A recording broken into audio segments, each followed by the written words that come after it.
Hi, so today we're going to be talking about merging, and we have an example of Virginia Ruth Parker. And some of the things that they suggest when you're looking at merging is what they call good merges or maybe simpler merges. And so when we look at this Virginia Parker, first we see we have a birthday, pretty exact birthday and location, and then we have a death day here. And if we look at the other Virginia Ruth Parker that's coming up as a possible duplicate, we're just going to pop over to her screen. We're going to see that she has the same birthday and the same death day. And that really helps us to know that that is very likely her. We can also look at other things such as the husband or parents that are listed. So on this one, we have a husband of Charles Gilmore. On this Virginia, we just see the parents. And this is where I think a lot of people get stuck is it's like, oh, shoot, I don't see the husband on the one and I don't see the parents on the other. But if we go into, for instance, let's just say that we decide we're going to just check a couple of sources and see. Because this Virginia has one source and the other Virginia has 5 sources.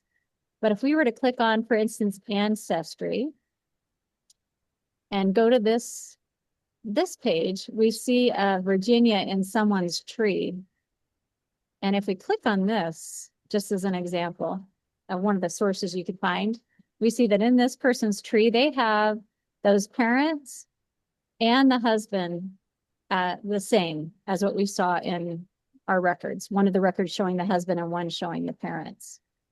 And one other thing that I like to check a lot, I kind of a quick source to check is the Find a Grave.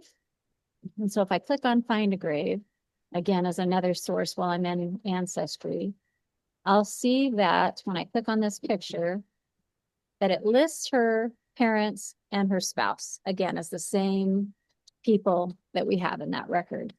So when I go to this Virginia Parker and see that possible duplicate, let's just look at them side by side so you can see a little more clearly too. So when I look at him again, it shows that same birthday, same death day.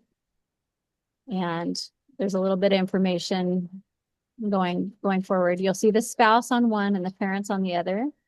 I would feel very comfortable merging these after seeing that information, especially that the vital records are the same. Okay.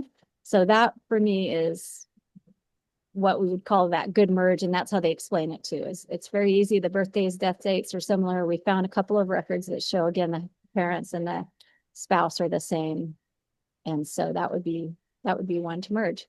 Now I want to show you one that's just a little more complicated to give you some idea on this one too. So here we have a Clarice that was born September 1903 and died in 1985. There, and it doesn't show a possible duplicate in this situation because the birthdays are so different. And so let me just show you. So we go from 1903, we're being born in 1903. This one says she was born in 1890. Okay.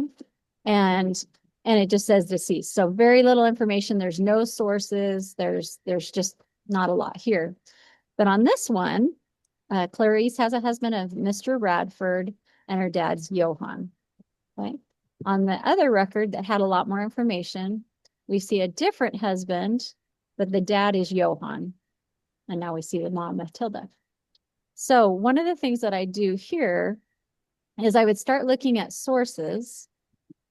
And this is one thing I forgot to mention on the other one. I would also look at changes. So this is going to be 2 big things. So sources, going either to Family Search or Ancestry, looking for some sources possibly, but also you could possibly look at the sources that are already here, but then also the changes. So I just want to show you this really quick. This can really give you a lot of answers too. So if we go on changes on Clarice, on this one particular Clarice, is this the one?